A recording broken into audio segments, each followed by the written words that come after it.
Good afternoon, everyone. So this afternoon, we're going to discuss about the history of science and technology here in the Philippines. And let's start with pre-colonial science and technology. We have very little reliable written information about the Philippine society, culture, and technology before the arrival of the Spaniards in 1521. So at that time, we didn't have a lot of information and data about the science and technology in the Philippines. It is because we're outdated in terms of technology and research. And then, according to these sources, we have numerous scattered, thriving, relatively self-sufficient, and autonomous communities long before the Spaniards arrived. For about 40,000 years, they made simple tools or weapons of stone plates, but eventually developed techniques for sewing, drilling, and polishing hard stones. And so, at pre-colonial stage of the stage here in the Philippines about the technology. At that time, our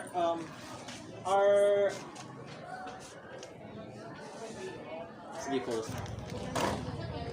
So about 40,000 years ago, our ancestors only made weapons of stones like flakes, right, guys? Do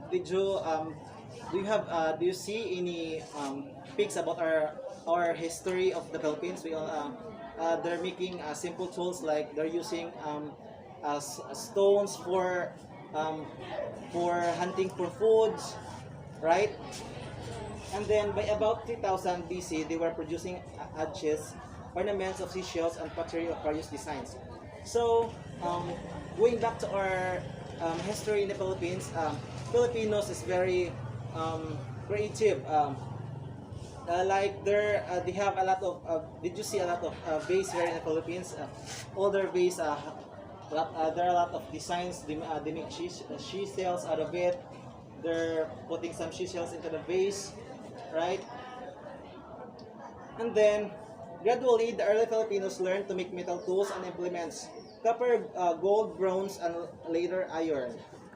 So, um, in our lives, we develop by that century AD, Filipinos were weaving cotton, smelting iron.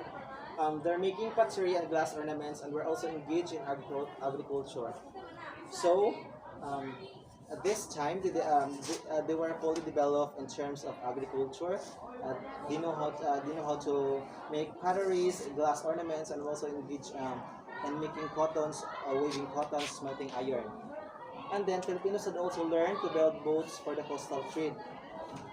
They also um, they also made boats for mm, boats. They also build boats for the coastal trade. It means they build boats for transportation. They develop boats for transportation. And then these people of Maisan Cho traded beeswax, cotton, true pearls, turquoise, shells, medicinal betel nuts, yuta cloth, probably jute or rami, and coconut hearts, mats for Chinese porcelain iron pots, lead, fish nets, sinkers, colored glass beads, iron needles, and tin. By the time the Spaniards came to colonize the Philippines in 1565, they found many scattered autonomous village communities. It is called barangays. So, um, as we know, right, our ancestors they build nipa huts. They use nipa leaves to build houses. Also, trees. They cut trees to develop their houses to build houses at that time. In 1570, for example, the Spaniards found the town of Mindoro fortified by a stone wall over 14 feet thick and defended by armed Moros, bowmen, lancers, and some gunners lanced up hand. So our ancestors at that time they don't use rifles or guns. They have developed only bows, arrows like that. And then Filipinos were growing rice, vegetables, and cotton, raising wine goats and fowls, making wine, vinegar, and salt.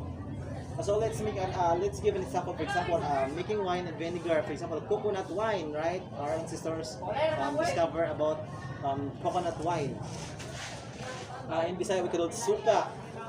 And then let's proceed to the development in science and technology in the Philippines during the Spanish regime. So the Spanish established schools, hospitals, and started scientific research, and this had important consequences for the rise of the country's progression. Let's proceed to the development in science and technology here in the Philippines during the Spanish regime. And it was the Spaniards established schools, hospitals, and started scientific research, and this had important consequences for the rise of the country's progression. So we all know the research here in the Philippines had a big impact. For example, we have the development of medicine, in terms of medicine, in terms of healthcare supplies, construction supplies, something like that. And higher education was provided by schools set up by the different religions orders in the urban centers, most of them in Manila. For example, the Jurans founded in Cebu City the Colegio de San Luis Ponce 1595, and in Manila, the Colegio de San Ignacio 1595, the Colegio de San Jose 1601, and the Ateneo de Manila 1859. The Dominicans had the Colegio de San Juan de Letran in 1840 in Manila. So it was the Dominicans who had the Colegio de San Juan de Letran in Manila in 1840. And during the 18th century, the Faculty of Jurisprudence and the Canonical Law was established. And in 1871, the schools of medicine and pharmacy was opened. So, in 1871, first medicine and pharmacy was opened here in the Philippines. And at the same time, in 1871 until 1886, the University of Santo Tomas granted the degree of Licenciado in Medicina to 62 graduates. So at that time, the University of Santo Tomas granted a degree. So they have 62 graduates at that time. So let's proceed to 1876. In 1876, the university granted a bachelor's degree in pharmacy to its 6 graduates in the School of Pharmacy. And a School of Commercial Accounting and a School of French and English were established in 1839. So in 1839, the School of Commercial Accounting was established. And then we have in 1887, the Manila School of Agriculture was created by the royal decree, but it was able to open only in July 1889. And let's proceed to 1863. The colonial authorities issued a royal decree designed to reform an existing educational system in the country. And then we have 1876, opening the Suez Canal. Suez Canal, right? And Graciano Apacible was studied medicine in Madrid. So Graciano Apacible, he is a Filipino medicine graduate who studied in Madrid, right? Yes. Antonio Luna, we have Antonio Luna, who obtained his PhD in pharmacy in Madrid and later worked with removed scientists in Ghent and Paris. And we have Jose Alejandrina, who took up engineering in Belgium.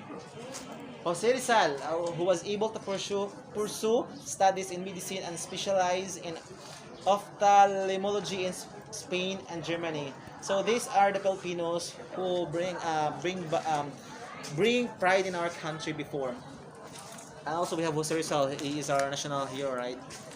Let's proceed to the Spanish, who introduced the technology of the town and planning and building with stones, brick, and tiles. So it was the Spanish who introduced the technology here in the Philippines, like building houses with the use of stones, bricks, and tiles. The native Filipinos were drafted to these institutions of compulsory labor and services to work with the project. So, as usual, it is the Filipinos who work with labor like construction. We are useful in terms of labor and constructions because Filipinos are very hardworking. And its churches, convents, hospitals, schools, and public buildings was completed by the 17th century. Then in 17th century, since they are building, since the Spanish introduced technology here in the Philippines, like buildings, like with the use of stones and bricks, and then the result is they have They have built churches, convents, hospitals, schools, and public building. So we have Father Fernando de Santa Maria's Manual de Medicinas Caseras, published in 1763, was in demand that it had undergone several editions by 1885. And in 1887, the Laboratorio Municipal de Ciudad de Manila was created by a decree.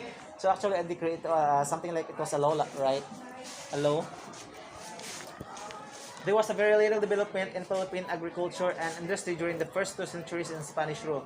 So, eventually, the technology here in the Philippines, it was very useful, and since it was introduced by the Spanish, it was developed. The development itself is very useful. Like it brings us the development of culture and industry during the regime, the Spanish regime. And this was largely due to the dependence of the Spanish colonizers on the profits from the galleon or Manila Acapulco trade, which lasted from 1565 to 1813. And when the Spanish and Portuguese thrones were united from 1581 to 1640, goods brought to Manila by ships from Siam, Malacca, Borneo, and Cambodia were also carried by the galleons to Mexico. So, at that time, the Spanish also trade goods to Siam, Malacca, Borneo, and Cambodia, and also in the Philippines. So let's proceed to the deleterious effects of the trade on the archipelago's domestic economy had been pointed out by some Spanish officials as early as 1592, but this seems to have been largely ignored by the colonial policymakers. Only the local shipbuilding industries continues to prosper because necessity to build the galleons and other ships required for internal commerce and defense of the archipelago. This had become quite well developed according to a French visitor in the 19th century. Agricultural development was left to the resident. Successive shipwrecks and practical attacks on the galleons to Mexico led to declining profits from the trade that triggered an economic depression in Manila. So during the times there were wars, and that has affected the trades of the Spaniards here in the Philippines. And it was the Philippines who developed also when they left agricultural something like works here in the Philippines. So,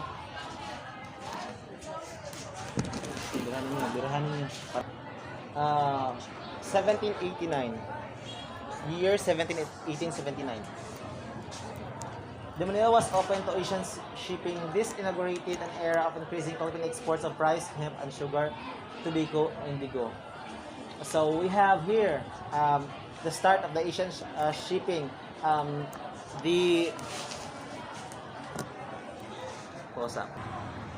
In 1814, Manila was officially opened to world trade and commerce. Subsequently, other Philippine parts were opened.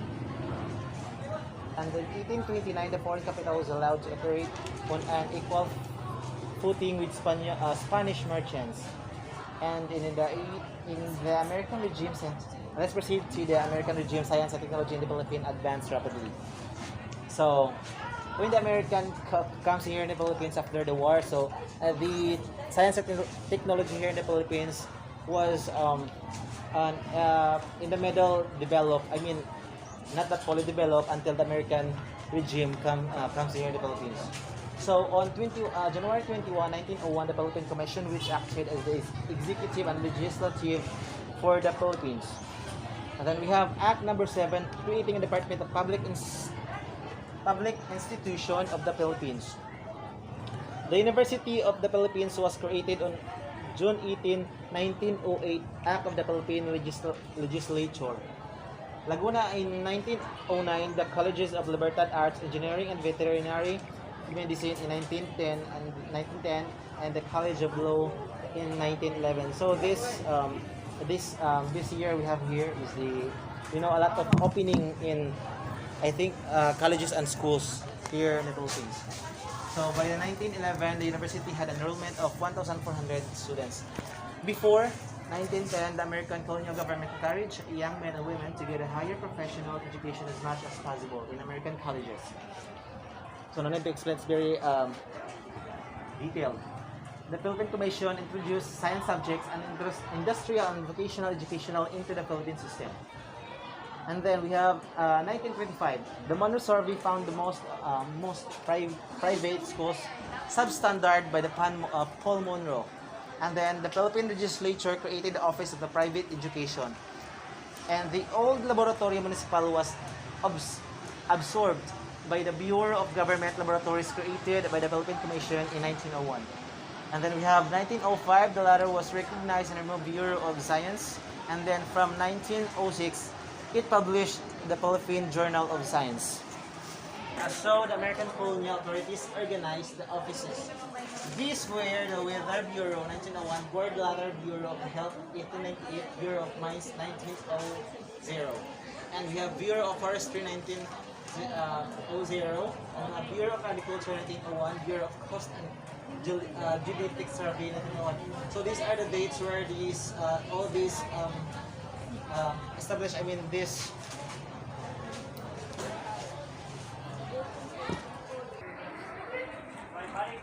So these dates we have here is the dates where all these government offices was established.